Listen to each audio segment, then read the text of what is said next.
हे दोस्तों, जय मसीह की। आज हम पढ़ेंगे एक और वचन जो कि है यूहन्ना की पहली पत्री और उसका पहला अध्याय। और जिसका कौन सा वचन चल रहा है आज का? हाँ, ये वाला 8वां। तो ये बताता है कि यदि हम कहें कि हम में कुछ पाप ही नहीं है तो अपने आप को धोखा देते हैं। यार, ये तो हर किसी को पता है कि हर किसी ने पाप किया है। कोई भी धर्मी नहीं है। हमें बचपन से ही हमने पाप करने शुरू किया है।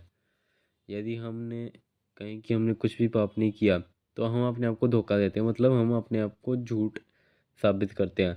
हम में झूठ है और हम में सत्य नहीं है। और हम में सत्य नहीं। यदि हम अपने पापों को मान लें तो वह हमारे पापों को क्षमा करने के लिए और सभी धर्म से शुद्ध करने के लिए विश्वास योग्य और धर्मी है। दोस्तों, जो कहता है कि मैंने पाप किया है, हाँ मैं मानता हूँ, और आप मान भी ले, उस चीज़ को एक्सेप्ट कर ले, कन्फेस कर दे और फिर परमेश्वर से प्रार्थना करे और क्षमा मांगे कि मुझे अधर्म से शुद्ध करो परमेश्वर।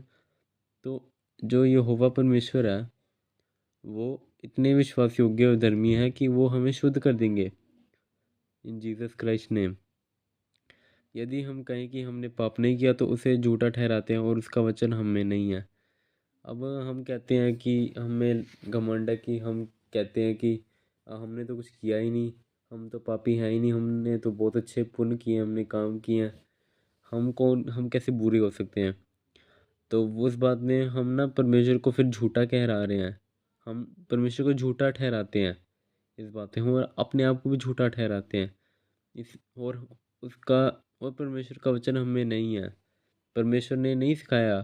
परमेश्वर ने हमें झूठ बोलना नहीं सिखाया। झूठ बोलना हमारे दुश्मन का काम है। तो हमें बस यीशु मसीह पे फोकस करना चाहिए और किसी चीज़ पे नहीं। ठीक है? क्योंकि अगर हम अपने आप को ज़्यादा ही घमंडी समझ लेते हैं और कहते हैं हमने कुछ किया ही नहीं, तो फिर हम ना झूठे ठहरते हैं दोस्तों। इसलिए जो भी है, बिकॉज उससे क्या शर्माना, जिसने स्वर्ग में तुम्हारे सारे भेदों को खोल देना है, उससे क्यों शर्माना।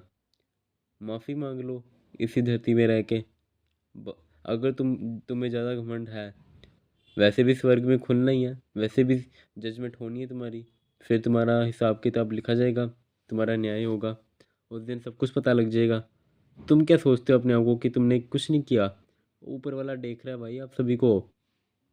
तो इसलिए छुपाने की जरूरत नहीं है कोई भी पाप। बस खुले में बोल दो, परमेश्वर तुमसे प्रेम रखते हैं ताकि वो तुम्हें शुद्ध कर सकें। इसलिए तुम्हें अपने पापों को कन्फेस करना चाहिए और वो तुमसे प्यार करते हैं दोस्तों। हालेलुया।